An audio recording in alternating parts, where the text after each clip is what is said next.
Our presentations don't get NFTeased. We are always encouraged to recognize our sponsors, and so we are grateful to Amazon and Capital One and all of these people on this list here on the left. On the designer track, we're particularly grateful to Public Works and Battery 621. Thank you guys for making this all possible. Also, if you are live tweeting this event, please use the hashtag #DenStartupWeek or hashtag #NodeMadascom or both. And yeah. Can you speak into the mic, please? I can speak into the mic. Here's more partners that we want to thank. A lot of great folks, a lot of great people doing things out there. Our presentation, Don't Get NFTs. We're going to dive in here in a second. As I mentioned, I'm John Milgram. This is my colleague, Colin Fletcher, and Jared Stibbleman is located here on the computer, dialing in from afar today. Once again, another housekeeping item. We are not your attorneys. This is for informational purposes only, and until and unless you've hired us as your attorneys, none of this constitutes legal advice, but we'll do our best to provide a lot of information, and hopefully you'll walk away from this having learned a thing or two. We'll also have time for questions at the end, so hopefully we'll get to everything that you guys are hoping to learn about today on a evolving and very nuanced subject matter.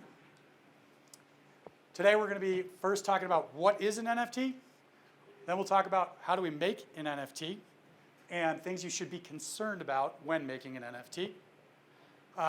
What artwork can you use when making an NFT or underlying works? Then we're going to transition over to Colin.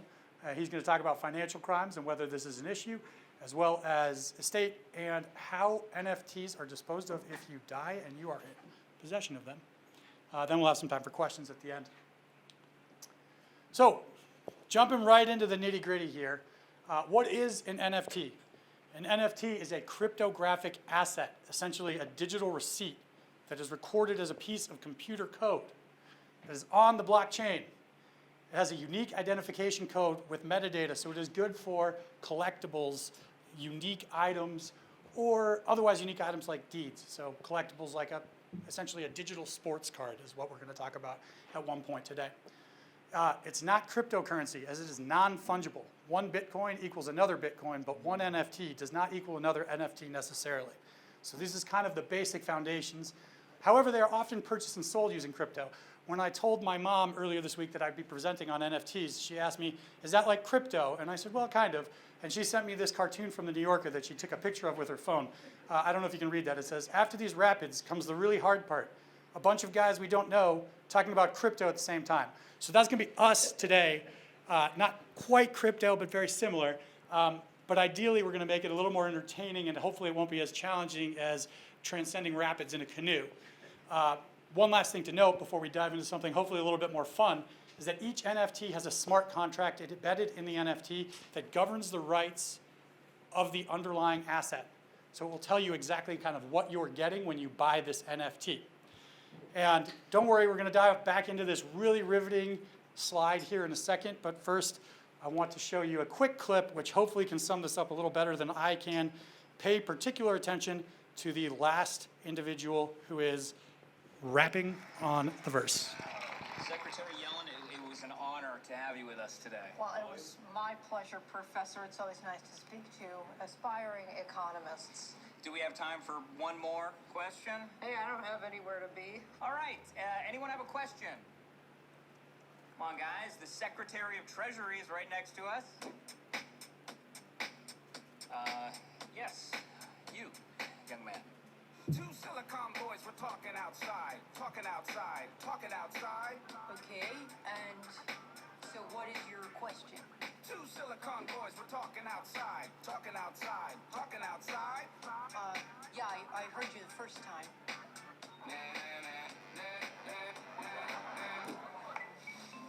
Now what the hell's an NFT? Apparently cryptocurrency. Everyone's making so much money. Can you please explain what's an NFT? I said, what the hell's an NFT? It's like real life Monopoly. Everyone is doing it like Gronkowski. Can you please help me make an NFT? Son, I didn't understand a word you just said. Hey, thanks. That is not a compliment. I disagree. I actually see what you're saying, young man.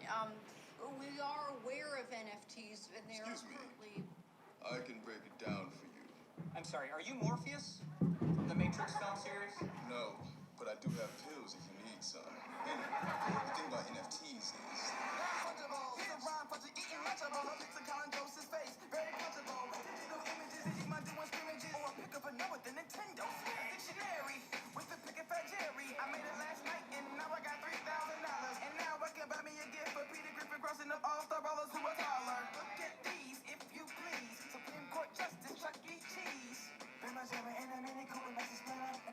Hey, here's a Thanos that works for 24 million. It can be yours, and the prices go up and down, you see. So that explains an NFT.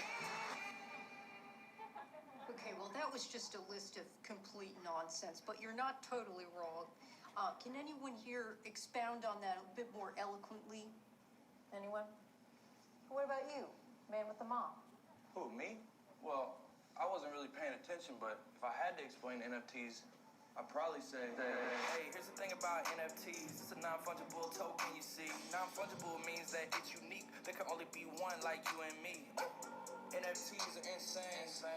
Built on a blockchain, that's right. A digital ledger of transactions. It records information on what's happening. When it's minted, you can sell it as art. And this concludes my rapping part. Wow, that's pretty much what I would have said, so thank you. You're welcome. I don't know if this is too forward, but I actually have tickets for UFC 260 if you guys want to come. Oh, hell yeah, no doubt. Great.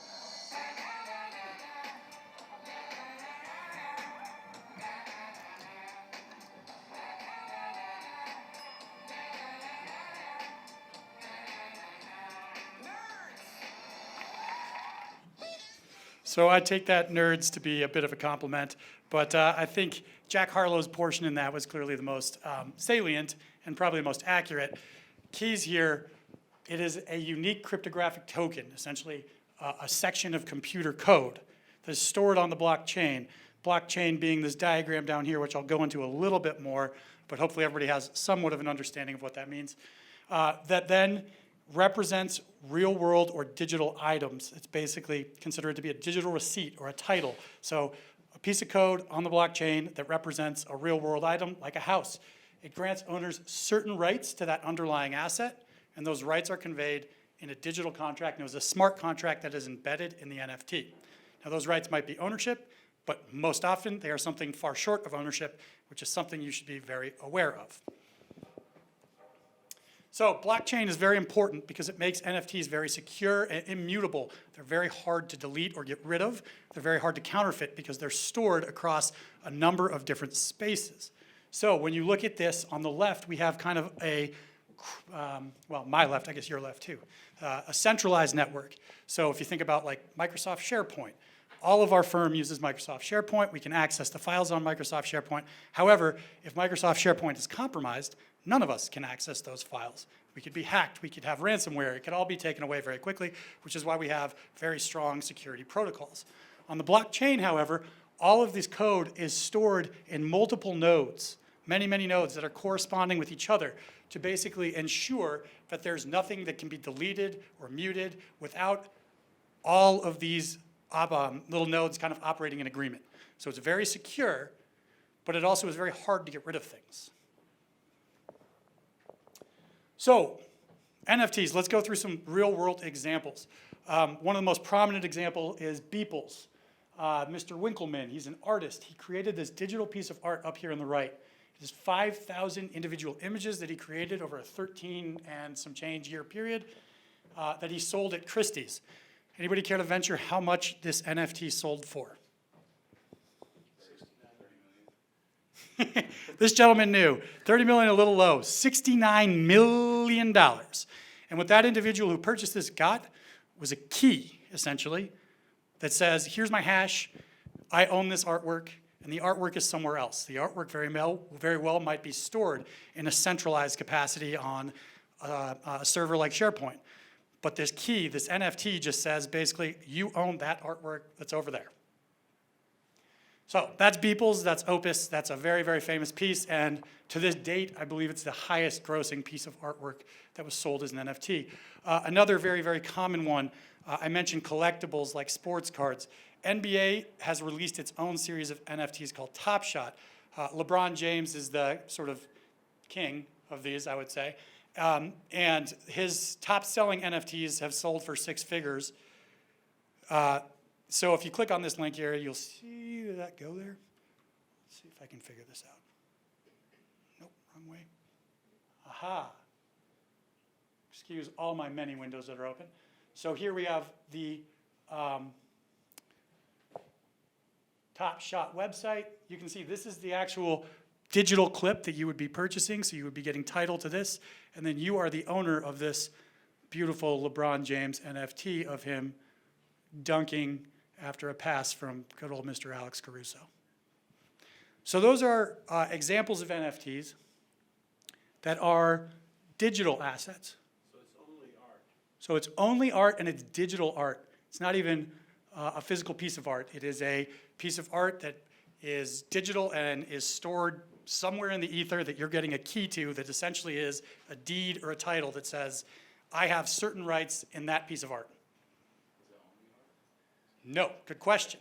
And that will lead me to my next sort of segue here. So also, I'd be loath not to mention Bored Ape Yacht Club. They've been a big, big player in the NFT scene. They're making lots of art that looks like this guy in the lower left.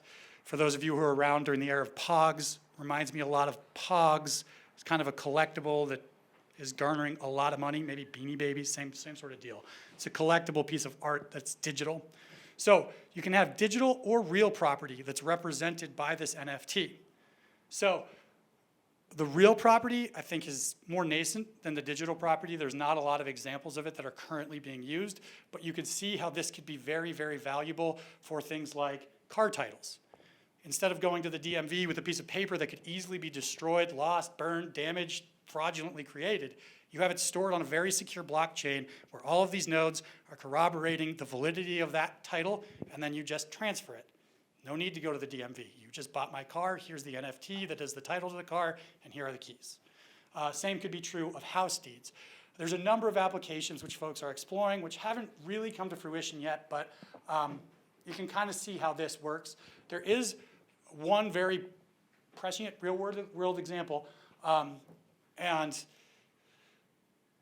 these NFTs are also ripe for problems and litigation, particularly in the IP space. So two seminal cases right now, Nike versus StockX and Hermes versus Rothschild are going to determine a lot about what we know about NFTs in the future and how they're governed, how the IP rights are governed in particular. So as I mentioned, they could be digital or real property that it's representing. Nike versus StockX is a case involving real property. So in this case, StockX is much like eBay, where people buy and sell things, except instead of eBay, where the buyer sends directly to the seller, or excuse me, where the seller sends directly to the buyer, the seller first sends to StockX as an intermediary. And StockX has a giant warehouse of things, and they verify the authenticity of these items. Now, they deal largely in sneakers, and for those of you guys who are sneakerheads, I don't know if there's any out here. I certainly am not. I just got some beat-up old shoes. But these sneakers are selling for, 5 figures of money. They're very, very expensive, very high collector's items. Once again, unique collector's items. So StockX created NFTs that actually represent ownership of these sneakers. And the NFTs look like what you see in the bottom right-hand corner there. So that is an actual reproduction of the sneaker itself that is being held in the StockX website. And when you buy that NFT, you're essentially buying title to that shoe. Nike doesn't like this. They say that this is trademark infringement, false advertising, a whole slew of other things. StockX says this is just a digital receipt of the product you're actually buying. So this constitutes fair use. Hasn't come out yet. It'll be really interesting to see how it does come out. Honestly, I fear that it may settle, in which case we're just going to be left in this kind of penumbra of who the hell knows what's going on. But that is a real-world example of an NFT tying to an actual product, a physical product. The other really seminal case that's going on right now is Hermes versus Rothschild. So Hermes, once again, I'm not the king of style up here, but they sell these very, very high-end bags called Birkin bags. Once again, they're going for like 5 figures, so a $50,000 handbag. Rothschild is an artist who created these digital pieces of art, which are the Hermes bags covered in fur. And he's selling them for quite a bit of money. Hermes is arguing that this is trademark infringement.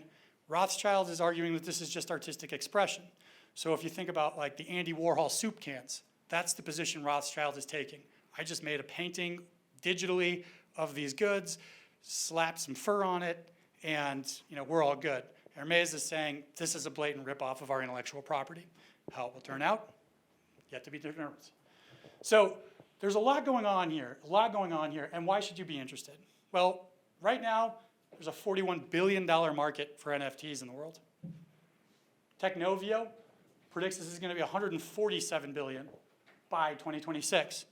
And as we learned from the final gentleman in the second row here, Beebles' artwork sold for $69 million. So there's a lot of money to be made here. But this is a very nascent field. And there's not a lot of regulation, and there's not a lot of security. And so there's a whole litany of pitfalls that you can run into here. And that's what the rest of our presentation is going to be about, with the exception of a few critical portions. So, as I mentioned, this is proliferating rapidly and without very much regulation. These are sort of the biggest platforms and wallets. So a wallet is where you would actually store your NFT. The platform is where you create the NFT. OpenSea being one of the biggest ones. And Rarible is one that we will actually be working with later on in this presentation today. There are significant complexities. They're very easy to make, with some caveats there, as you'll see later on. But pretty much anybody can mint one of these. And there's a web of IP rights that are often not cleared. So when you're making an NFT, you're asserting you have certain rights, but OpenSea and Rarible, they're not checking that at all. This is a pretty pervasive problem, so much so that Vice magazine found that in January of 2022, 80% of the NFTs on OpenSea, which is the biggest platform hosting NFTs, were fraudulent or otherwise infringing on somebody else's work. So you need to be very careful about what you're buying and what you're creating, because there's a good chance that it is not actually yours, and the rights that you're getting in the smart contract are fraudulent in some way. In addition, as I mentioned with the blockchain, if you have something that's fraudulent, it's very hard to get rid of. So if I go and upload a piece of artwork that I don't own, it is there, spread out amongst all of these nodes. I have to go to all of those nodes now and get it to be taken off, essentially. So that immutability portion is good, but also has the corollary of being bad, because you can't correct mistakes very easily. And lastly, because there's significant anonymity, because it's on the kind of the blockchain, there's a lot of issues relating to computer security and rug pulling crypto wallet schemes where you can have all your money taken from you out of your crypto wallet, or where you could have a Trojan horse, various other things, and that will become more salient further on in the presentation. And with that, Mr. Stippleman here, who's joining us from New York, was kind enough to record his portion earlier today, or actually earlier a couple days ago. And this is how to make an NFT.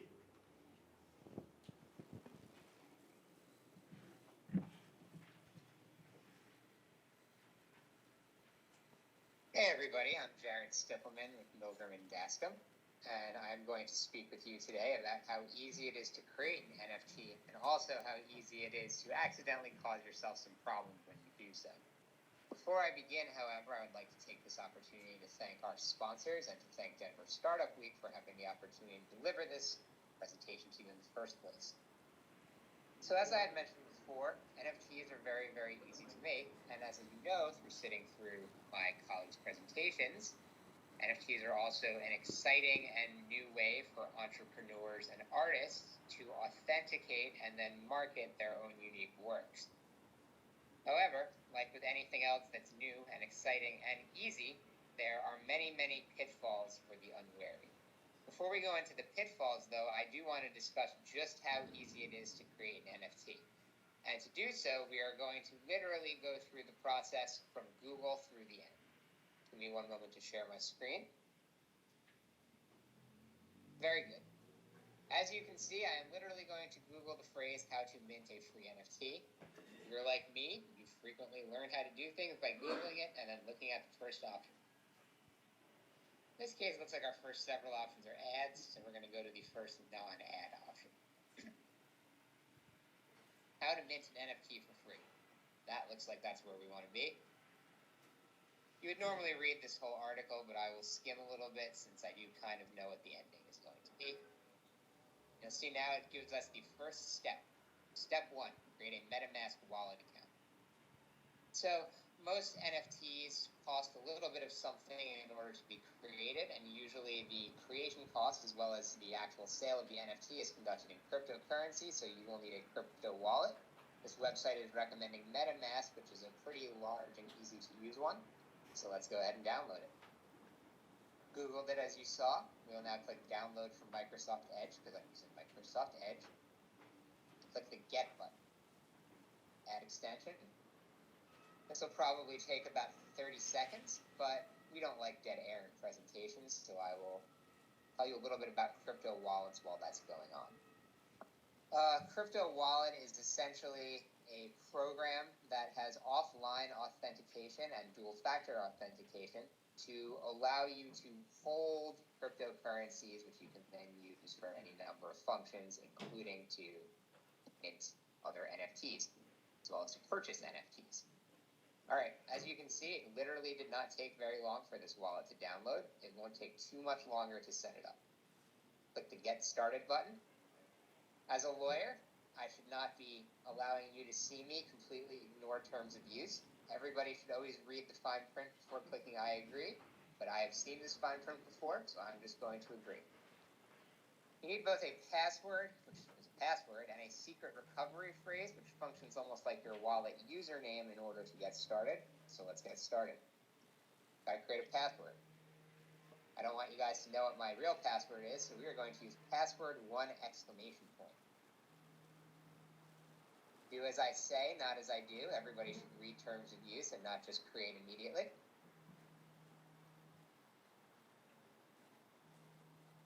What they're giving us here is a video about how to secure your crypto wallet.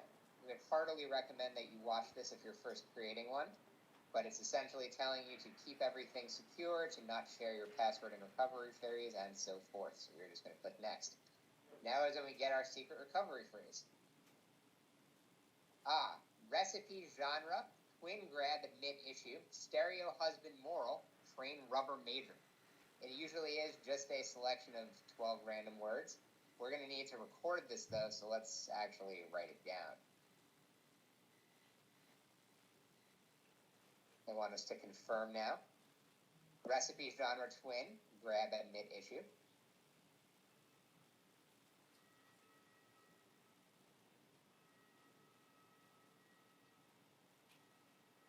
Stereo husband moral, train rubber major.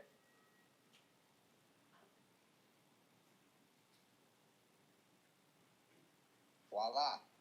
We now have a wallet. As you'll see, I have no cryptocurrency in it. This ETH stands for Ethereum. That doesn't matter though, because we're minting for free. Now let's figure out how to actually get minting. All right, how to mint NFTs for free on Rarible. Let's click the link.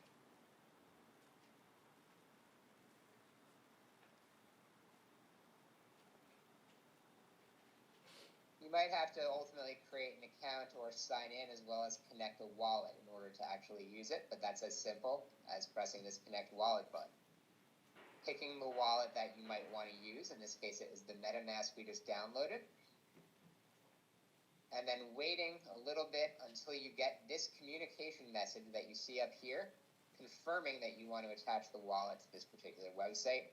We do, so we're going to click next and connect.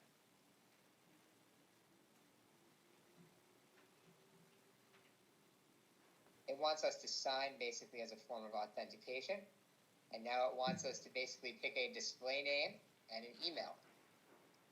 DSW Startup Week. Reci will be our name. And the email will be my law firm.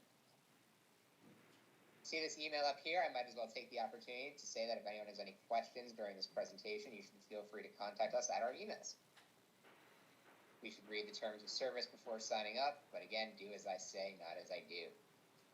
All right, we are now here, and we want to create an NFT. How are we going to go do that now that we have an account? We click on Create.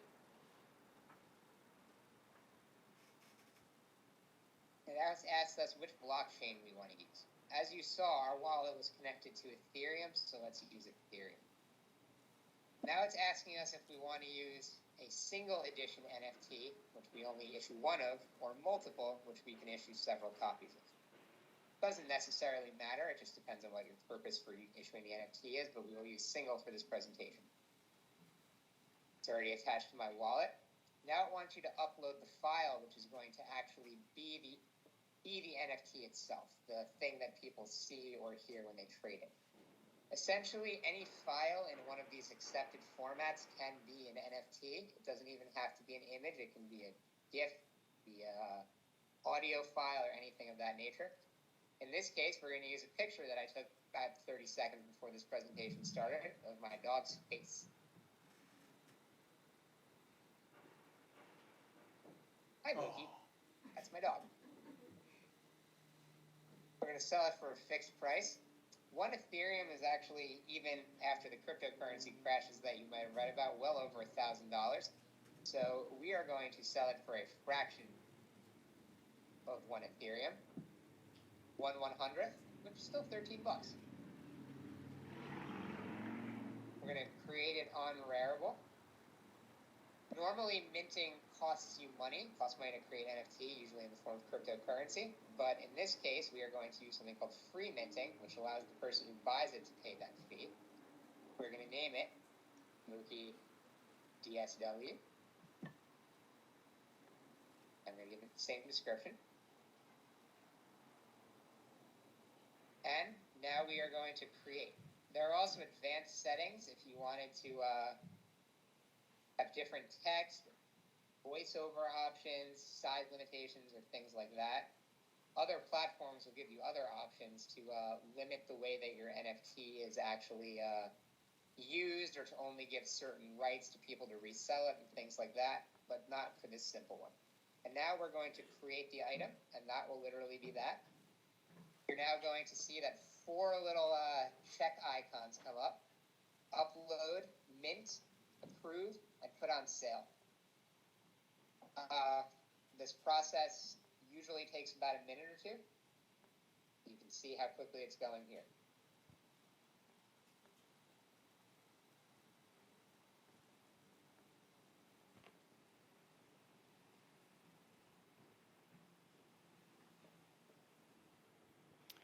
So as we said before, it's very quick and easy.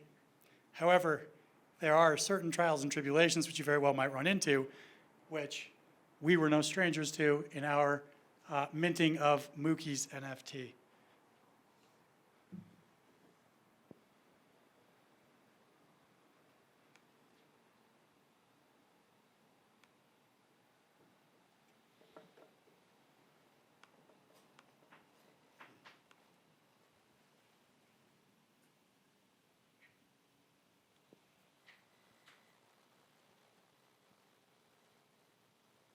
Hey everybody, you might have noticed a little bit of a gap there. I'm wearing a different shirt for one thing. And the reason for that is that we actually had a little bit of a technical error, which is itself a very good segue for our presentation. So when we last left off, our NFT was authenticating, and in the process of doing so, it actually set off one of the security warnings on my laptop. Again, we're a law firm, and so we have perhaps a little bit more robust security than the typical NFT creator. But nevertheless, it appeared to be trying to access our shared file network, which meant that we had to abruptly shut things down. However, as I had mentioned, that brings up an important pitfall to remember whenever you're doing something which is as one-click easy as creating an NFT. And that is that a lot of times you might be allowing bad actors or bad programs onto your computer. NFTs are broadly part of the Web3 universe, which is fundamentally decentralized and anonymous, and sometimes that's good and provides you protection, and other times that just means that if somebody is a bad actor, they can go after you or infect your computer or give you a shoddy product and basically get away with it with impunity.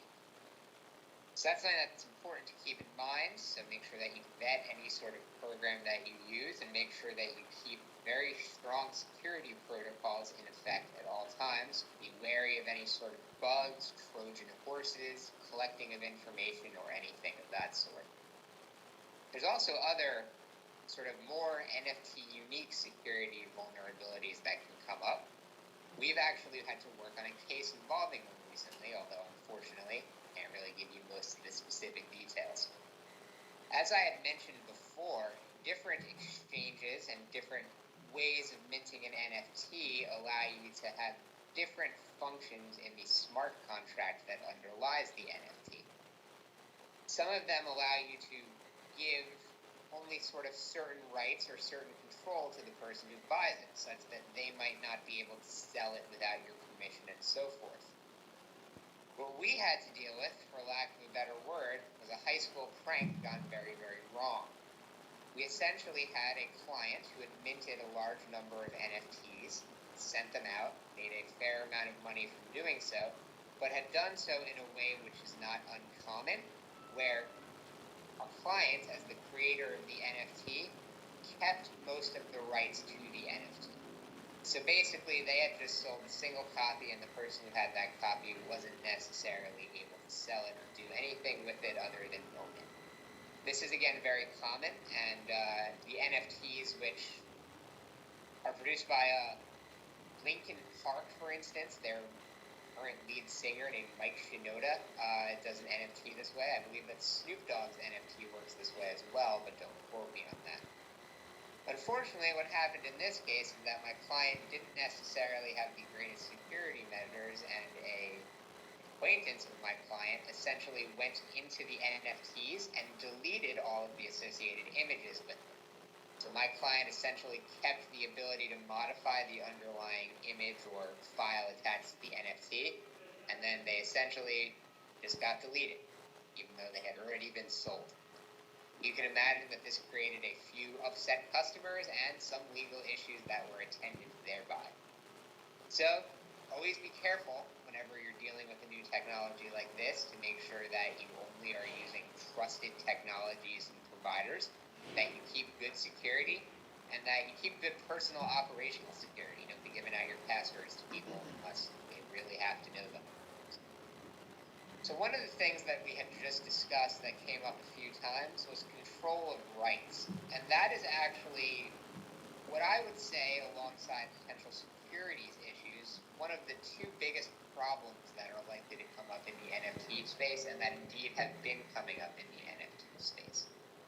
Essentially, the image in your NFT, we're going to just assume it's images, but doesn't have to be. You might not own it. And if you don't own it and you sell your NFT, then you're kind of doing something wrong. So, the United States, as well as almost all countries in the world, have a set of laws which protect the rights of authors, typically through copyrights. And in the US, and really most places that you might ever commonly be dealing with, copyrights are, well, laws around copyrights are very, very adaptive. They don't apply to any specific technology, rather they're meant to apply generally and then adapt to new technologies and new mediums as they arise. What that means is that our new fancy NFTs are protected by the same old copyright laws that protected William Shakespeare's books. We just have to apply them in a different way. Even though we're applying them in a different way, however, the rules are almost always the same. The ultimate owner of copyright in any image or any sort of fixed work is the author of that image. And unless they have licensed it to you, or it's in the public domain, then you run a risk by using that image without permission.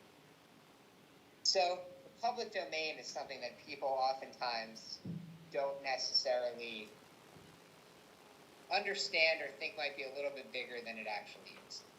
In the United States, a copyrighted work will retain copyright and not be in the public domain for, I believe, at minimum, the entire lifetime of the author, plus an additional 75 years following that. Right now, as we speak, in 2022, the original sort of years of Disney's Steamboat Willie, which was the precursor to Mickey Mouse, would now first be entering public domain.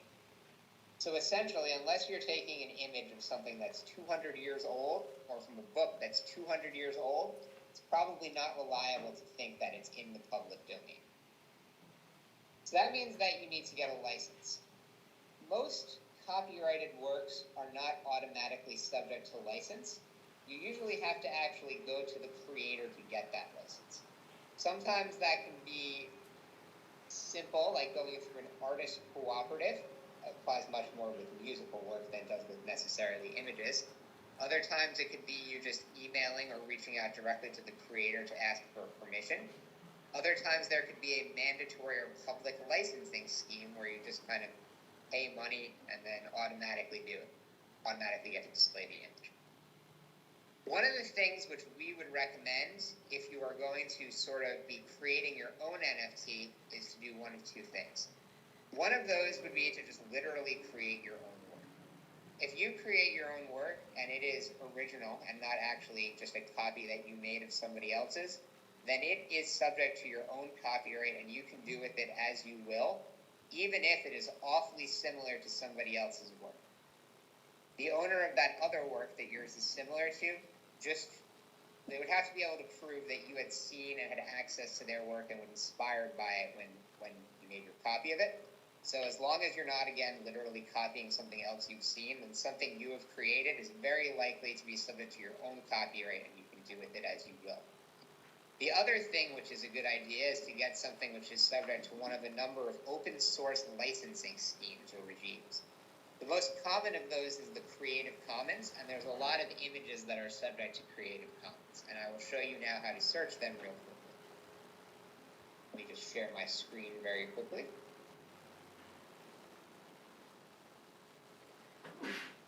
Alrighties, you can see I like to read the BBC. We are now going to search for something. We're going to search for bears, because I like bears. See, we went to Google, we searched for bears. Now go to images. Now that you're on images, go to tools. Now that you're on tools, go to usage rights. This is showing everything, so no matter whether or not it's licensed for you to use or not, let's just see bears that are subject to a Creative Commons license. Not so many of them, but you can see we still clearly have pictures of bears that are subject to Creative Commons. These are typically licensable according to very, very, very simple terms, which you'd be able to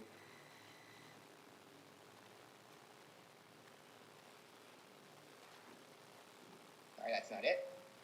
In any event, you would be able to click on the Wikimedia Commons or visit it, or you can go to the Creative Commons website and you can see the terms of the license. But typically, as long as you give the proper attribution to the file, you can use it and not have to pay anything. Another option that does come up a lot, let me unshare my screen real quick, is that you're going to get your NFT images or your NFT sounds from somebody else. In that case, this is another case of new technology, same old procedure. If you are getting an NFT or the artwork for an NFT from somebody else, then make sure that you have gotten them to create it as a work for hire and to assign you the rights to use it. The sort of default rule whenever you contract somebody to make a work, like a copyrighted work or any other creative work or intellectual property for you, is that the person who creates it still owns it, and they are just licensing it to you for your own very limited personal use. What you want to do to avoid that is to make sure that when you actually acquire these, you make it very explicit when you're paying the artist or otherwise acquiring them, that they are transferring the title to the work to you. If you can do that, then you are fairly clear that at the very least the artist is not going to go after you for potentially infringing your copyright. And we'll get more to that in a second. There are some real honey traps here. The other issue, which we have frankly found a lot, is that you will commission an artist to create NFTs for you. That artist will copy someone else's artwork and represent it as your own. Unfortunately, in the decentralized space, this is very difficult to avoid because there's a lot of anonymity. However, as a general matter, whenever you are acquiring something of value from somebody, we would strongly recommend that you do so through a contract which is signed through either their real name or some sort of other clearly identifiable way. That way, if there actually is a problem, you at least have somebody that you can go after who can hopefully fix it, or who knows, maybe you can sue them if it comes to that. If you don't know who it is who sold you those ultimate NFTs, then your actual recourse to go after them or to fix the problem.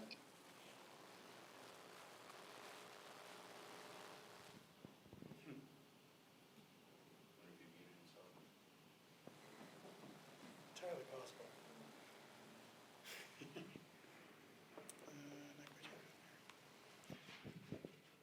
All right, well, Jared is waxing poetic here. I can kind of talk about what he's saying. Hey, Jared, sorry, your audio seems to have cut out, buddy. So essentially, Jared's key takeaways. Making an NFT is easy, but there are certain security issues, as you just saw. When we were making this on Rarible, which is one of the most prominent platforms for this, it tried to access our shared drive, which it should have no reason to do. And our IT people were like, what the hell's going on? Shut off his computer, which is actually good, but you need to be very conscientious of what's happening. And Colin's gonna talk a bit about some schemes and scams that have come into play. So you need to be aware of rug pulling or other schemes that access items on your computer, your wallet, your passwords, your files, whatever it might be. In addition, as Jarrett was showing you, there's no third-party source for verifying that there are actual valid IP rights in the NFT. He uploaded his photo of Mookie. That could have easily been, Beeples' artwork right there. And so you can be putting anything on this. There's no verification. There's no StockX who's verifying the shoes are legitimate, even though I should tell you that 4 of the shoes were not legitimate. But, so you need to be very careful. Lastly, you need to be careful that you have the rights that you are saying you have, and you also need to be careful that when you're buying an NFT, that you're not buying something fraudulent, because as I mentioned, 80% of them on OpenSea are indeed fraudulent in some capacity. So Jared was talking a bit about what artwork can I use. So first of all, your own designs. You own the copyright in that. You're taking notes right now. You have copyright in your notes that you are drafting at present by common law. That's the slam dunk. Artwork in the public domain. Once again, you can use this. It's very old artwork. There's probably not a lot that you're going to do with it. 3, Jared mentioned Creative Commons licenses, which you can search for on Google or for the Creative Commons. I will tell you, you need to be very careful when you do this, though, because there are a lot of unscrupulous, I would call them, pejoratively, people call them copyright trolls, who put stuff in the Creative Commons but have very strict requirements for how you display them. And if you don't, they will come and sue you, because that is how they make their living. And if you want to learn more about that, come to my presentation tomorrow at 9 a.m., which is strictly on IP, and we'll be in this room right here as well. Lastly, works that have been assigned to you. This is also kind of a slam dunk. If you have a work for hire statement or a assignment of the interest, you can feel pretty comfortable that you can use that work as the underlying work. So, as of now, we've talked about what NFT is. Hopefully you guys all completely understood that and can go home and explain it to your parents and grandparents and whoever. They'll definitely get it. We've talked about how to make an NFT and some of the potential pitfalls being IP clearance and security issues. And now I'm going to pass the mic to my colleague, Colin Fletcher, who's going to talk a bit about securities issues and estate planning. Some taxation, some other things. Thanks so much, John. Thank you, Jared. Thank you to Denver Startup Week and our sponsors. Like John said, my name is Colin Fletcher. I'm also an attorney with Milgram and Dascom. I'm going to be moving through my presentation relatively rapidly. We want to leave some time for questions. So a lot of what I'm going to discuss is going to be at a very high level. They're very complicated issues that ultimately, my message to you at the end of the day is seek competent advice when you get into the nitty-gritty. You'll see I've made probably an ill-fated attempt to be funny in some of these. I think for those of you born probably before 90, 95 will appreciate some of my references. After that, you're going to just find this chuggy and bad, and so I guess I can just say you're welcome for being able to make some jokes at my expense in advance. But with that, let's dive right in. Financial crimes related to NFTs are certainly on the rise. the industry's burgeoning and law enforcement agencies are taking note. Certain qualities of the NFT market, not unlike high-value art, make it particularly susceptible to money laundering, financial crimes, financing of terrorist activities. Recently, the Department of Treasury, back in February, released a report on money laundering and finance of terrorist activities through the high-value art market. They actually dedicated a few portions of that report to NFTs.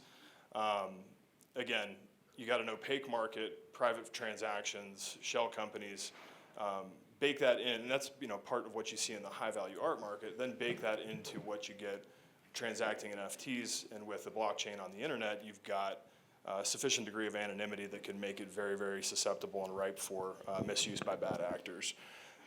So recently, we've seen some indictments, and I expect we'll continue to see more. One recent case involved 6 people in a cryptocurrency fraud case. And you'll see this will kind of bleed through into later portions of my presentation on kind of classification of crypto and NFTs as like securities or like stocks and bonds. And right now you're basically seeing these cases take kind of more traditional flavors of like wire fraud, or just conspiracy for money laundering as opposed to like securities fraud because of kind of the ambiguity and classification at this point. But one case involved Lee Antoine, who was charged with conspiracy to commit wire fraud. This was an apparent ripoff of the Bored Ape Yacht Club, and he had the Baller Ape Yacht Club. Now, this involved a scheme where he and his co-conspirators basically rug pulled the investors. Anybody out there tell us what rug pulling is? You. Pump it up to a certain point and then you sell like everything else once the price is highest, and you just basically like you sell off your supply. Once the price is high enough, the founders, the owners still keep the certain amount of crypto that eventually they sell off, and you can't trade it for any other cryptocurrency. Exactly. So everybody get that? Essentially, what's happening in a rug pull is it's primarily targeted towards investors. So you're putting money in, maybe via crypto, maybe giving access to your crypto wallet to somebody that's pumping up an NFT or a particular crypto asset. They basically take that money, pump the price up, sell at the highest possible price, and then immediately cease and terminate operations and vanish. Now, this money basically allegedly ill-gotten. We have to use the term allegedly because this is still in the indictment phase. A copy of the indictment, if you want to read it, isn't linked in the presentation. But then basically you use a laundering scheme called chain hopping. Anybody tell us what chain hopping is? Yeah, exactly. You just engage in a variety of transactions, not dissimilar to traditional money laundering through other financial institutions, where you're basically just buying and selling crypto across various networks using various crypto to try to conceal the source of the ill-gotten gain. So the next one, this is kind of the first one that had a flavor of insider trading, and it involved an individual, Nathaniel Chastain, who was a product manager at OpenSea. Essentially, he knew in advance, or allegedly knew in advance, which NFTs were going to be prominently featured on OpenSea. He basically purchased them in advance and then resold them at a profit. He made a whopping $67,000 and was also charged with wire fraud and conspiracy. Again, separate that and differentiate that from a traditional insider trading scheme where you might have securities fraud issues as well. But because these assets are not classified as securities presently, which is a topic of debate that we'll dive into in a moment, just traditional wire fraud and conspiracy charges were brought against them as opposed to like securities fraud. So my advice, don't commit financial crimes in the NFT market. I know that sounds really simple and kind of a bit cheeky, but it's easy to run afoul of these laws, even if unwittingly. Seek counsel early on. I mean, honestly, it's much, much easier to prevent problems than to fix them, and much less costly. If you're purchasing NFTs or considering investing in a company involved in NFT speculation or trade or development, be on the lookout for scams. They're prevalent. That being said, there's a lot of really good actors out there, and there's a lot of people doing really cool and interesting things. Ultimately, understand who you're doing business with. Run background checks if you need to. Try to meet them in person. Again, the veil of anonymity created through the internet and doing business with people on the internet makes this particularly susceptible to fraud. So at the end of the day, there's a lot of opportunity in this space if you do it right. Like our SNL video mentioned, we've got Gronk, right? Lindsay Lohan's in this space. Snoop Dogg's in this space, right? My personal dream in life is to party on yachts with rappers. And no, I shit you not, that's real. And so if you do this right and you really play your cards right, like there's a world where you're blowing trees in the West Indies with the refugees aboard some Russian oligarch yacht that you just bought off an Interpol auction, right? For environmental reasons, please buy this sailing yacht and like consider your environmental impact. But again, just meant to tell you that like there's opportunity here. Just be on alert. Like we talked about briefly, classification of cryptos kind of, and NFTs is currently a little ambiguous at this point and rapidly developing. Now, most NFTs are purchased using crypto, right? So that involves a transaction in and of itself. Most crypto looks like a security in terms of it operating like a stock, bond, it being fungible one-to-one, being purchased for purpose of investment. At least that's the SEC's take, and it's been regulated and enforced and such in a lot of initial coin offerings. So if that's actually a security, the purchase of an NFT is going to involve the sale of crypto in order to buy the NFT, which is in itself a taxable event. So you might have a gain or loss to recognize. Coming out the other side, if you sell your NFT, while even though not being classified as a security, is still a traditional asset, the sale of which may be subject to capital gains. Again, not unlike art or other assets. So whatever you purchase at is essentially your tax basis. Whatever you sell at is, and the difference between those two figures is your realizable capital gain or loss. Briefly, we'll touch on some estate planning aspects because it's, again, a very novel space. What you want to be thinking about here, and as you're thinking about, or if you're thinking about an estate plan, is your digital legacy. And it's basically what digital assets you own, where they are, and how to access them. And really, it's a matter of like making sure that your fiduciaries, in the case of your personal power of attorney or a will, your personal representative or attorney, in fact, knows how to access those assets. Again, given like the secure nature, the unique nature of them, accessing your crypto wallet can be very difficult unless you provide clear instructions on how to do that. So think about it in these terms. You can't really name a beneficiary, at least at this juncture, to like your crypto or NFT assets. It's unlike a bank account where you can designate a transfer on death or payable on death individual or entity like a trust. I understand from some quick research this week that like Ethereum and Coinbase are exploring it and looking into it, but those designations just don't exist. And furthermore, it's really difficult to name in the name of a trust. So for the most part, people are using wills to kind of pass along their assets. I'd like you guys to kind of consider this example. You've got some crypto and some NFTs that you'd like to leave to your niece. You want to designate your sister as your personal representative. How might you think about ensuring that your sister, as the personal representative of your estate, is going to be able to gain access to your crypto wallet after your death, but by maintaining the security of that crypto wallet during your life? Any thoughts or ideas? In back. Put the seed phrase in a safe, but it's only, I think, put the access to the safe in the will or trust. Okay, yeah, I like that a lot. Plant the seed phrase in your body. Ooh. All right. So there's going to be some instructions in terms of like, yeah, I mean, how do we get it out? Make sure you're an organ donor, right? Print it on your liver. Make sure you're an organ donor. All right. Any other ideas? Yeah. Isn't there something like with crypto wallets where the most secure way to store it is to have like a physical key and your own physical database, like hardware where you can store it? So I'm assuming that maybe you can put that in your will that your sister is gonna have the ownership of that hardware where you keep that physical key and all the access.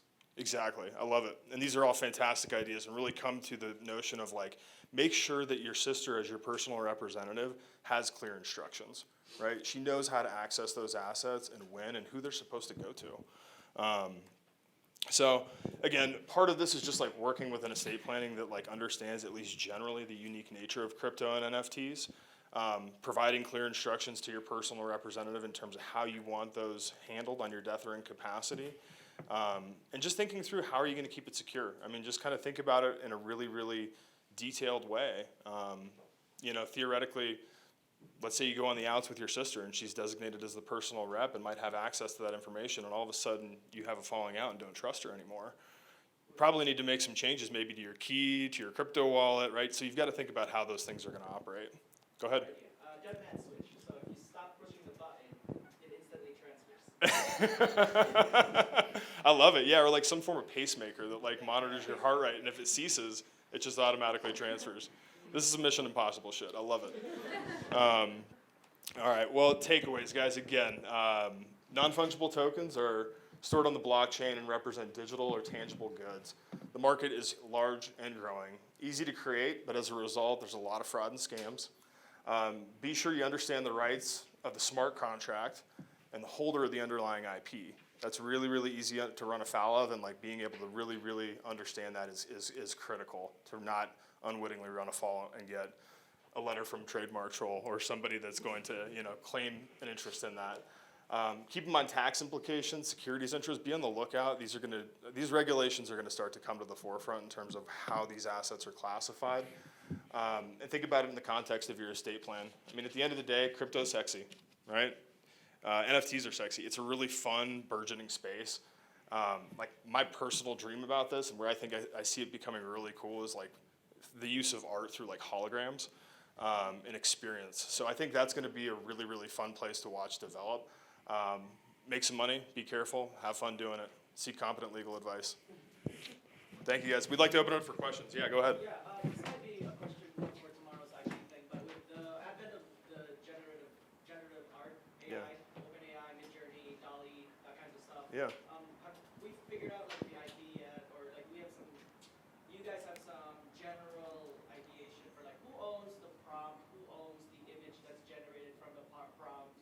Can we turn that into NFTs? How does that like copyright with regards to generative art? Yeah. Yeah, so generally speaking, as Jared mentioned as well, the creator of an item is the author of the item and is the owner of the copyright in that item. So many times that involves multiple authors. So if you have many different people working on this algorithm, then they're all going to be deemed to be the authors. They would all have sort of joint and several rights in that artwork. So that's it's a really nuanced area of copyright, but like Two Live Crew, they came together, they had everybody producing the music, and then one of the band members went out and started selling it on their own. He was actually totally entitled to do that because he's a copyright owner. But the other copyright owners then have a right to an accounting and a right to remuneration based on whatever profits that individual received and their portion of the ownership of copyright. So it's a very fact-specific inquiry kind of relative to the particular piece of art, who made it, how it was controlled. Actually, Rent, the musical, had a really big influence on this as well because there was a helper who put in a modicum of help and was ultimately deemed not to be a copyright owner, but it depends, very fact-specific. Good question, thank you. Go here. So you can generate NFTs incredibly easily, kind of like if you were, there's, I'm sure now, millions of NFTs, and it would be the same things if you had millions of paintings or millions of songs, right? So buying them would be sort of the same thing. There'd be some that would rise to the surface, and most would not rise to the surface. That now there's avenues for music, there's avenues for seeing art, to be able to buy some. So if you make NFTs and you want to promote them and you want to promote yourself, what are some good avenues that are trustworthy that people know, oh, hey, you know what, if I get my stuff on there, that might be a really good gallery, or that might be a really good place to put up my songs or my videos or that sort of thing. That's a good question. So interestingly, NBA has created essentially its own blockchain. And so they're legitimizing the veracity of these clips because they've created their own kind of disaggregated, decentralized system. So you can't get an NBA Top Shot NFT off of the NBA blockchain. And so that's one way that some folks are, ensuring the authenticity of this and promoting it as creating their own. Now, that's probably not accessible for most people. I don't know, Colin, you have thoughts on that? Typically, I agree. I mean, in terms of like a specific like place you would go that's like got I guess in terms of like a reliable source, I'm not. other than the ones we've noted and kind of the problems that we've identified, I don't know of like a particular one that I would go to. Yeah.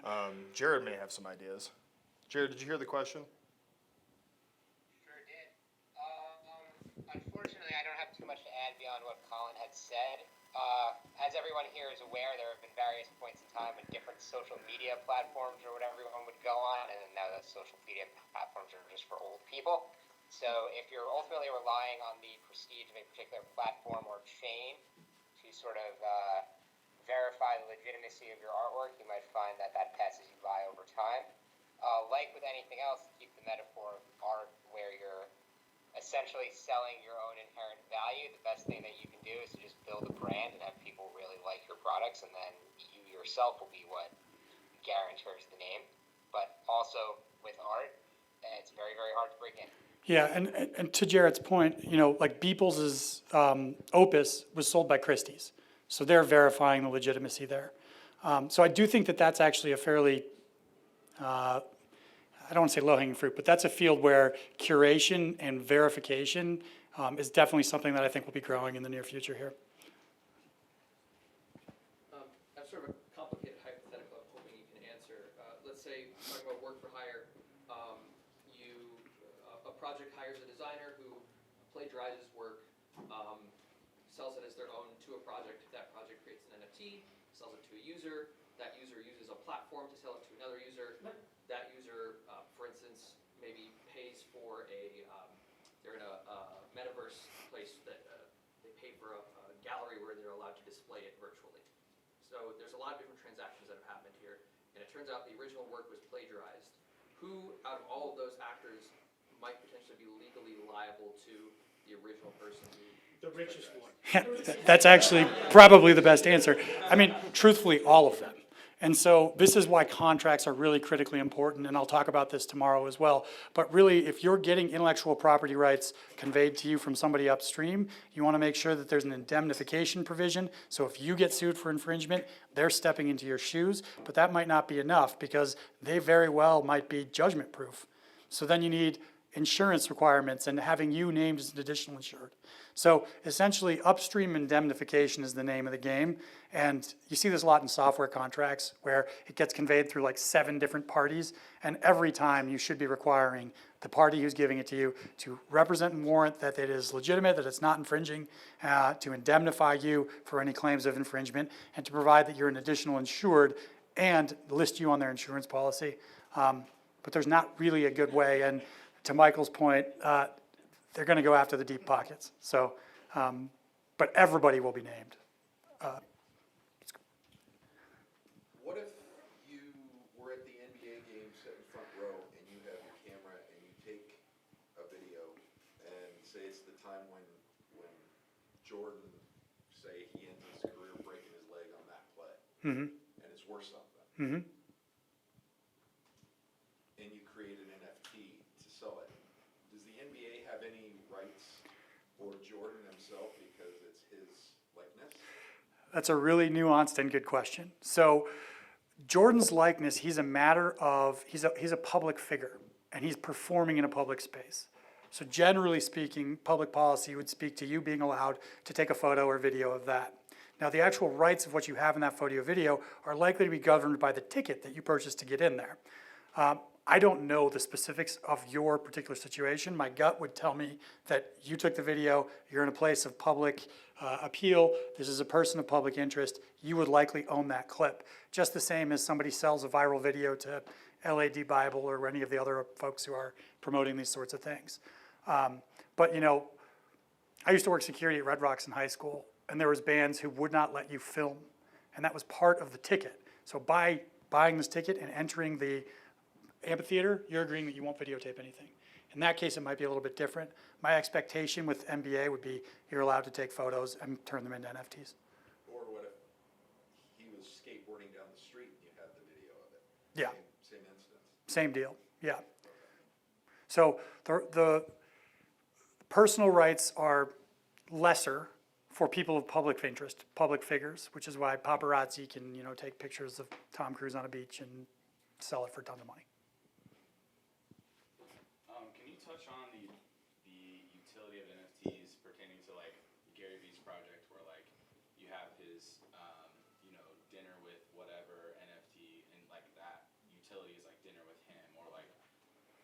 agency is, my startup is like creating NFTs for like a tax firm, for example, that the NFT grants you like a private hour with like a, you know, consultation. Like, what are the like literal legalities? Like, can you put that in the smart contract that like, it says right here, like in the code, like you owe me an hour of your time or dinner, you know, like, Yeah. can you actually program that into the contract? Short answer is generally yes. I mean, and our intention was actually to mint NFTs. After this, we're all going to Rhine House, which is about a block that way, and our NFT was going to title you to a free drink, but unfortunately, they tried to access our share drive, so you cannot have that. I apologize. Thank you. We'll still buy you a drink if you come by. We got a couple questions over here. Just were mentioning smart contracts. I don't know if I missed this in the presentation, but I'm doing art licensing, so it's print stuff, but I also intend to do NFTs of them as well. Do you recommend 2 separate contracts then, or can I just put a clause in my print contract, or what is smart contract? I think we need to kind of dive into the nuance of your in particular situation, but the smart contract is, you know, Jared was running through when he was making that, he said like, oh, there's certain things we could change, but this is a very basic one. Yeah, okay. That's where he's running through the smart contract. And actually, there was one spot that said royalties in that, and it was 10%. And he didn't touch on this, but a lot of times what NFT creators will do is make it so that every transaction, they get a portion of it. So you sell it to a third party, they get 10% of that sale. They sell it to another third party, the original artist gets 10% of that sale. So that's kind of baked into the smart contract there. They're largely like point and click type things or fill in extra text, but it would be specific to kind of what rights you're trying to convey and how they're different. So I don't need to necessarily include that in the print contract or the print version of it. Yeah, not necessarily, but you want to make sure that whatever you want in your smart contract is in your smart contract. And then I have one more question about security. What do you recommend, since it is so insecure in that way? Is like a VPN, or I feel like I've heard different things, but what do you recommend for that? Honestly, I don't think I'm qualified to speak on that. I wouldn't want to provide you advice. I mean, we outsource our security, and our guys are great, and I'm happy to provide you their names. But yeah, go ahead, Michael. On royalties, any reason we could subdivide it, right? I could say I get a royalty every time it's sold, but the original purchaser gets a royalty every time it's sold. So he has an interest in selling it, right? And so then, like if he bought it from me and we're both getting a royalty on the second sale, and the third sale, there's no reason we can't do that, right?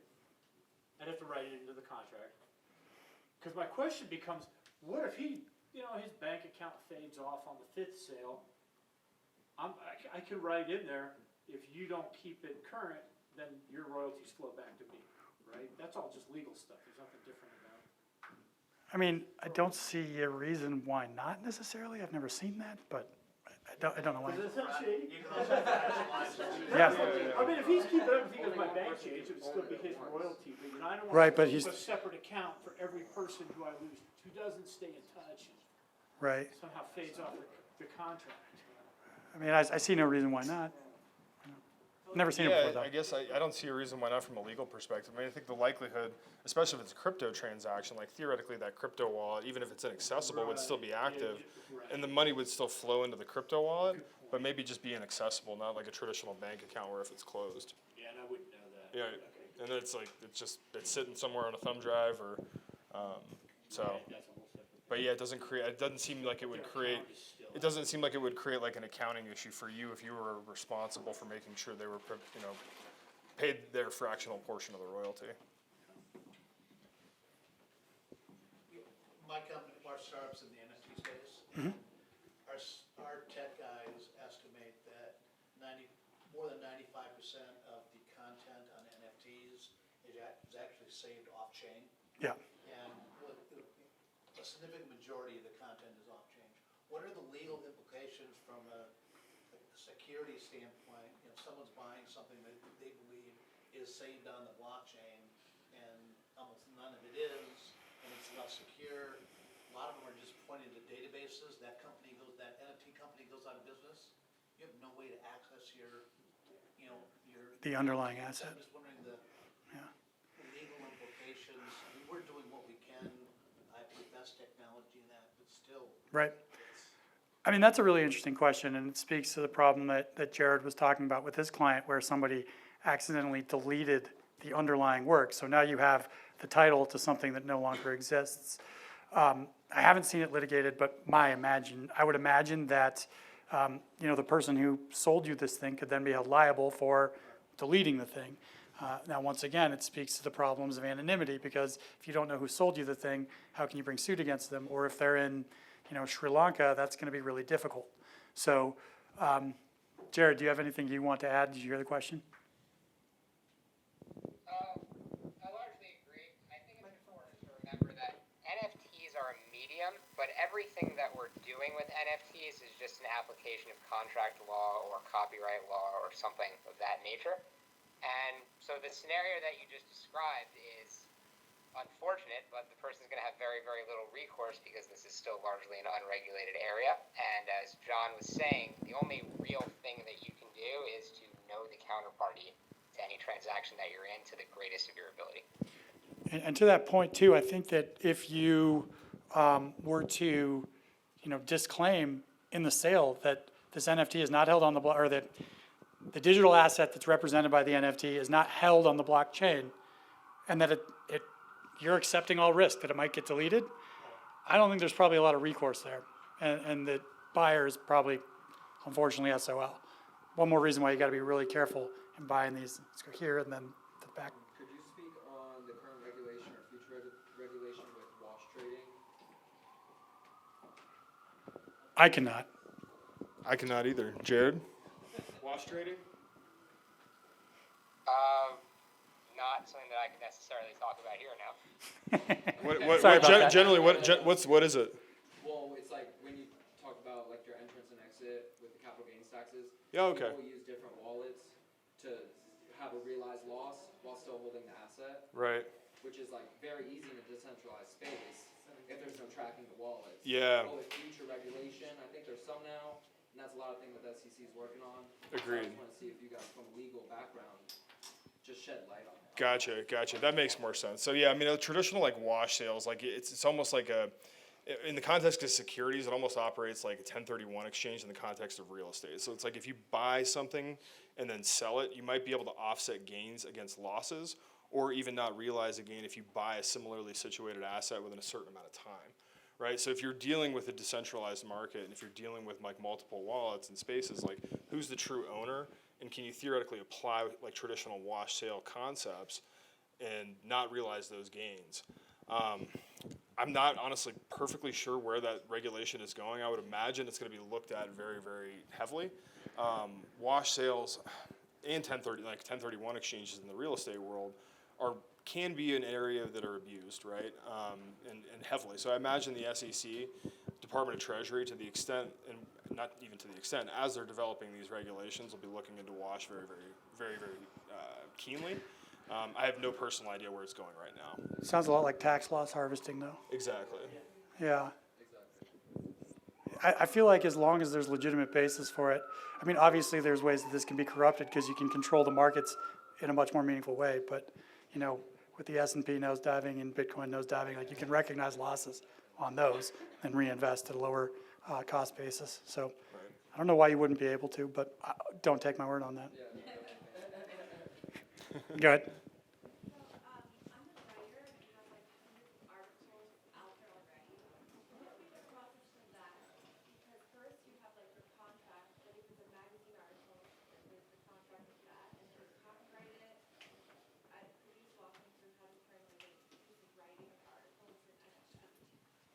Well, if you wrote it, then you own the copyright in it.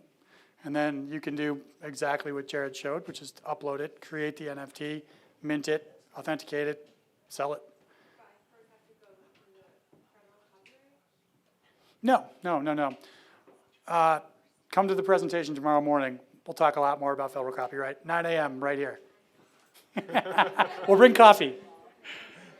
All right, last one, gentleman in the bandana.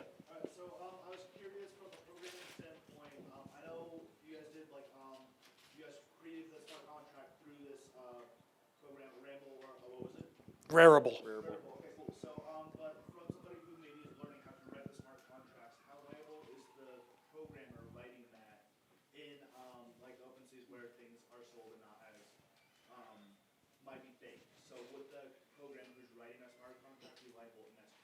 So the smart contract is, I mean, you saw Jared kind of clicking through things, right? So the programmer just creates a list of items that you can select. So the programmer is not making any decisions for you. That's just a pre-existing form that you're essentially filling out on your own.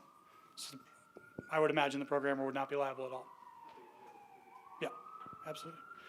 Well, thank you guys. Our email addresses are all up here. I got cards right here.